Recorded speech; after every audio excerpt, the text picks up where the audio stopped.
something when you were touching on there on how you have to transition now because Yeah. you're not in a monastery now. Not at all. But now you're here and you're a dad and you got all kinds of other obligations, responsibilities, Yeah. joys, a whole different life, right? Exactly. But how those virtues and the requirements and a lot of what you said, that need for silence still remains.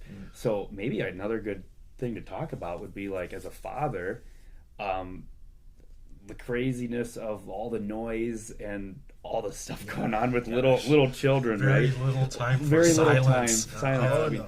how do you as a man, as a father, as a husband, look at that and make time for that, and while also keeping in mind that we're going to need him to accomplish that. Absolutely. I don't know you, Deacon, but for me, it's still a struggling, because it's very fresh, but yeah, I'm a new married man too, so I had an idea of to be married is this, Not at all. Not everything is not. But You did not imagine the chaos that goes Yes, along with yes. you had a rosy picture Exactly. of marriage and Exactly. happily ever after type of thing. And, Yeah. and The Bollywood version. Yeah, exactly. But I think personally, I got to keep two things. The first thing is, and it has been a true discovery to know that as the head of the family, I'm there to serve. Yeah, exactly. To kneel down in front of my wife, in front of my baby girls, and to serve them. And it was kind of the opposite of my natural instinct of what it is to be a dad. Do this, do that. Everything is okay here. It doesn't seem like it's sacrificial headship, Yes. but that's exactly what it should be. But that instinct of protection, you said. The shield and sword. But to serve, that means to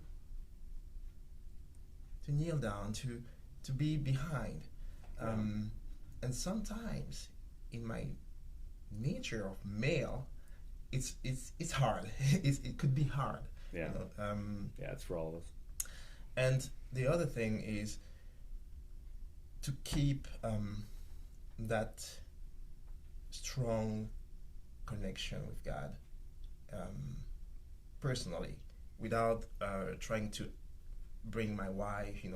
Of course, she will be like in that radiation of that. Yeah. But the secret of my heart,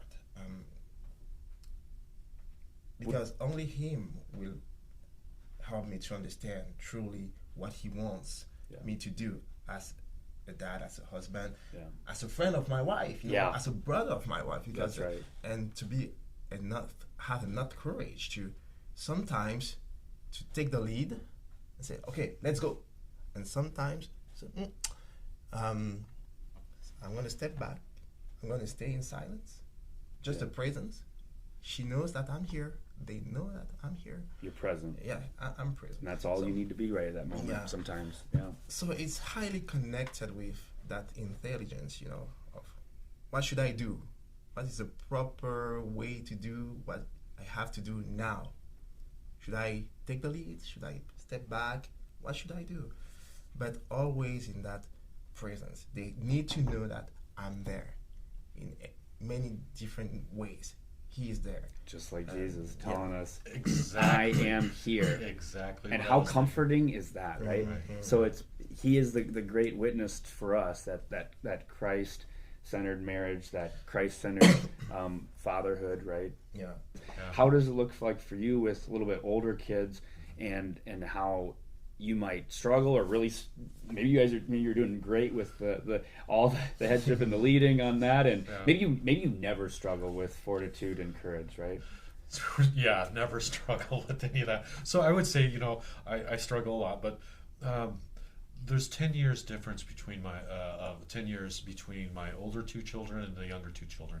10 years, and I think that with the older two, I prayed often with them, you know, and the younger two, not so much, because I was like thinking, well, they know that that's, you know, God is number one in our lives, and you know, but without that action, I was negligent, you know, I think, and not praying with the younger two more, you know. So Yeah. my older two will still, you know, Dad, remember, you know, Friday night rosaries, you know, and I'm like, yeah, that, you know, fantastic, you know, I love Friday night rosaries. Younger two, maybe I got busy more with the church or different things, with my wife being ill and different things, but we didn't do Friday night rosaries as often as I did with the older, you know, and Sure. and I, you know, was it a lack of courage? I don't know if it was a lack of courage or what it was there, but it was missing, and you can, you know, You can see that. you can see that.